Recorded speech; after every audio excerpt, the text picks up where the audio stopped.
Good morning students. बच्चों, हम आज आपको काव्य खंड चैप्टर 4 जयशंकर प्रसाद इसकी व्याख्या समझाएंगे। देख लीजिए, पहले समझ लेते हैं पाठ परिचय। आत्मकथ्य पाठ में प्रख्यात छायावादी कवि जयशंकर प्रसाद ने अपने जीवन की व्यथा कथा का मार्मिक वर्णन किया है। इस पाठ में प्रसाद जी ने अत्यंत भावात्मक शब्दों में अपनी पीड़ा को अभिव्यक्त किया है। प्रेमचंद के संपादन में हंस, उनकी पत्रिका का नाम है, हंस पत्रिका का एक आत्मकथा विशेषांक निकाला है। प्रसाद जी के मित्रों ने आग्रह किया कि वे भी आत्मकथा लिखने का प्रयास करें। इसी सहमति के तर्क से पैदा हुई कवि ने आत्मकथ्य यह कविता पहली बार 1932 में हंस के आत्मकथा विशेषांक में प्रकाशित की थी। छायावादी शैली में लिखी हुई इस कविता में जयशंकर प्रसाद ने जीवन के यथार्थ एवं अभाव पक्ष का मार्मिक चित्रण किया है। तो इसका जो पहला आत्मकथ्य है उसको पढ़ लेते हैं हम। देख लीजिए क्या है पहले आत्मकथ्य में। मधुप गुनगुनाकर कह जाता कौन कहानी यह अपनी, मुरझाकर गिर रही पत्तियां देखो कितनी आज घनी। इस गंभीर अनंत नीलिमा में असंख्य जीवन इतिहास, यह लो करते ही रहते हैं अपना व्यंग मलिन उपहास। तब भी कहते हो कह डालो दुर्बलता अपनी बीती, तुम सुनकर सुख पाओगे देखोगे यह गागर रीति। अब देख लीजिए इन पंक्तियों में कवि ने क्या कहा है।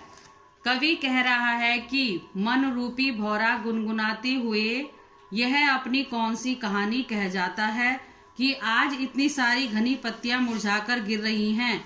कवि के कहने का आशय यह है कि आज उसके मन में कुछ ऐसी पुरानी स्मृतियां आने लगी हैं जिससे उसका हृदय अत्यंत दुख का अनुभव कर रहा है।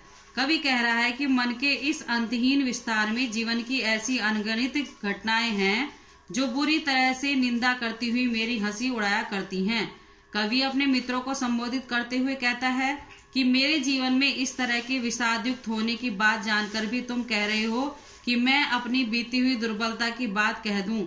संभव है कि तुम्हें मेरे जीवन की कहानी को सुनकर सुख मिलेगा। तुम देखोगे कि मेरा जीवन रूपी घड़ा बिल्कुल खाली है। भाव यह है कि कवि के जीवन की दुख भरी गाथा को सुनकर लोगों को तो रसा अनुभूति होती है और सुख मिलता है, परंतु उन्हें यह भी अनुभव होगा कि कवि का जीवन सुख प्राप्ति की दृष्टि से खाली ही रहा है। तो ये आपके पहले आत्मकथ्य की व्याख्या थी। अब उसके बाद हम नेक्स्ट पंक्तियां पढ़ लेते हैं।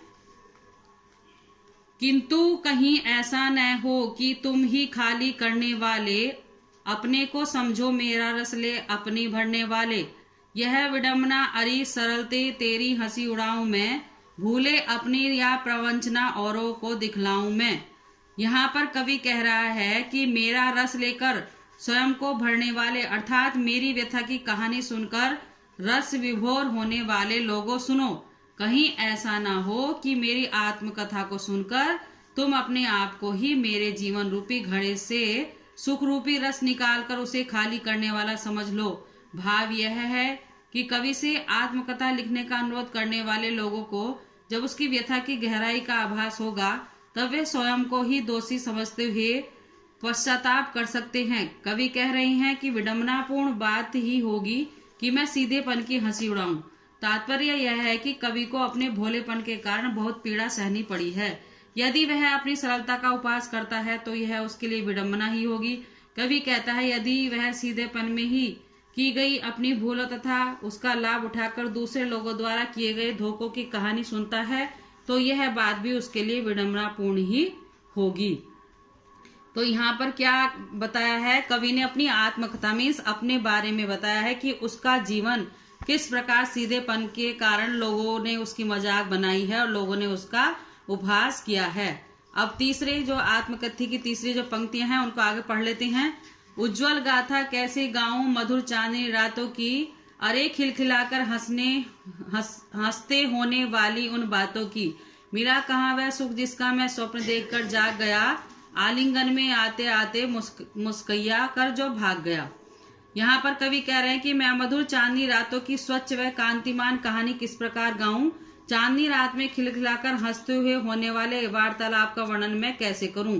मुझे वह सुख कहाँ मिल पाया जिसका सपने देखते देखते मैं जाग गया था। जो सुंदर स्वप्न मेरे आलिंगन में आते आते मुस्कुराकर भाग गया था, उसकी कहानी मैं कैसे कहूँ।